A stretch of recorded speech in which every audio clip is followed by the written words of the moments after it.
दोस्तों नमस्कार। बड़ी अजीब सी एक राजनीति है जिसमें कुर्सी पाने के लिए इंसान कितना गिर जाता है उसको खुद एहसास नहीं होता इस बात का। अरे एक बात हमें बताइए, इस देश के अंदर हिंदू मुसलमान सिख ईसाई पारसी सारे लोग रहते हैंगे और सब आपस में प्यार मोहब्बत से रहते हैं, एक दूसरे के काम में शामिल होते हैं।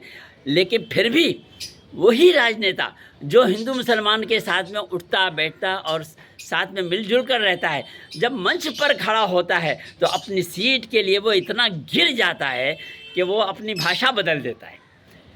नारायण राणे साहब जो कि बहुत अच्छे नेता हैं, हम मानते हैं, और वो हमारे महाराष्ट्र के मुख्यमंत्री भी रह चुके हैं। अब उनके बेटे ने जो बयान दिया है, क्या उन्होंने नहीं सुना?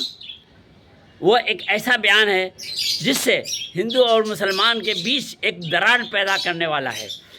आप अपने बेटे पर लगाम लगाना चाहिए ताकि इस तरह के बयान से बचा जा सके। हम जानते हैं कि आपका दिल मुसलमानों के लिए ठीक है, लेकिन मंच पर खड़े होकर कहने से मतलब ये है कि और दूसरे लोग जो सुनेंगे, जो मंच पर बैठे लोग हैं वो सुनेंगे और जो आपको सुनने के लिए आए हैं वो सुनेंगे, तो उनके दिल में मुसलमानों के लिए क्या जगह होगी? ऐसी नफ़रती बयान देना कि मस्जिद में घुस कर मारेंगे, ये एक बहुत शर्मनाक बयान है। इसके लिए नारायण जी, आप अपने बच्चों पर कंट्रोल कीजिए, उनको समझाइए कि राजनीति में इस तरह के वाक्य का इस्तेमाल करना कितना डेंजर है। हम समझते हैं कि ये सब इस बयान इसलिए दिए जाते हैं ताकि उनको मतलब जो है गद्दी मिल सके। अरे गद्दी क्या है? कुछ नहीं है। गद्दी से ज़्यादा है इंसान की वैल्यू। आपकी सारे लोग वैल्यू किया करते थे। एक ज़माने में आप शिवसेना में हुआ करते थे और शिवसेना के अंदर रहकर आपने मुख्यमंत्री पद पाया था। उसके बाद आपने वहाँ से बगावत हुई और आपने छोड़ दिया। ठीक है, आपका दिल नहीं लगा उसमें, छोड़ दिया आपने, आपके दिल की एक वह है चाहत। उसके बाद आप कांग्रेस ज्वाइन किए, उसके बाद फिर आप बीजेपी में आ गए। अरे क्या बोल रहे हैं आप, क्या कर रहे हैं आप? ज़रा सोचिए। इंसान को एक दिल जैसा रहना चाहिए, चाहे कुछ भी हो जाए। हमें तो सेवा करनी है जनता की, अपने देश की तरक्की के लिए हमें आगे बढ़ते हुए आना है और सबको एक बनाकर रहना है। इसलिए आप अपने बेटे को इस चीज़ की सबक दीजिए कि वो इस तरह के बयान ना दिया करें। इस तरह के बयान देने से कुछ नहीं होता है। आज मैं एक मुसलमान हूँ, लेकिन फिर भी मैं मुसलमान होने के नाते किसी एक मुसलमान का फेवर नहीं करता। मैं फेवर करता हूँ उन लोगों का जो देश के लिए अपनी जान दे सकते हों, जो देश की तरक्की के लिए अपने आप को खड़ा कर सकते हैं, और वो भी मजबूती से।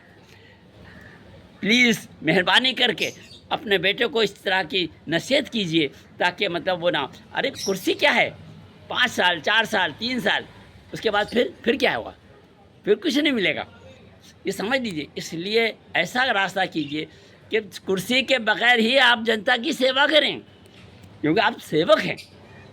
आप जो हैं सेवक हैं, नौकर नहीं हैं आप। नौकर तो वो लोग होते हैं जो 5 साल बैठे और उसके बाद जो है पगार पाई उन्होंने 5 साल और उसके बाद चले गए। आप तो सेवक हैं, आप सेवा कीजिए और सेवा का फल मिलेगा आपको। ज़रूरी नहीं है कि आप एक पार्लियामेंट में बैठकर या आप विधानसभा में बैठकर या आप मतलब किसी तरह से असेंबली, कुछ भी नहीं मिलने वाला है इन सब चीज़ों से। आपको जनता ने चुना है और जनता के लिए ही चुना है। ये नहीं कि आपको चुना आपके लिए नहीं ना, तो फिर आप अच्छी भाषा का इस्तेमाल कीजिए। हम इस देश में रहते हैं, उस देश की परंपरा है मोहब्बत, प्यार। इसलिए प्यार बांटिए, प्यार मिलेगा। नफ़रत बांटेंगे, नफ़रत मिलेगी। कुछ नहीं है, पैसा कमा लीजिए, आप कितना कर लीजिए, लेकिन एक दिन जाना है। इसी तरह से पार्लियामेंट में आप बैठ भी गए और आपने नफ़रती भाषण का इस्तेमाल करके आपने वाह वाह वाह वाह वाह वाह बटोर लिया, लेकिन नहीं, वो सब बेकार है। जनता की सेवा कीजिए, जनता आपकी हर तरह से मदद करेगी। समझा? नमस्कार।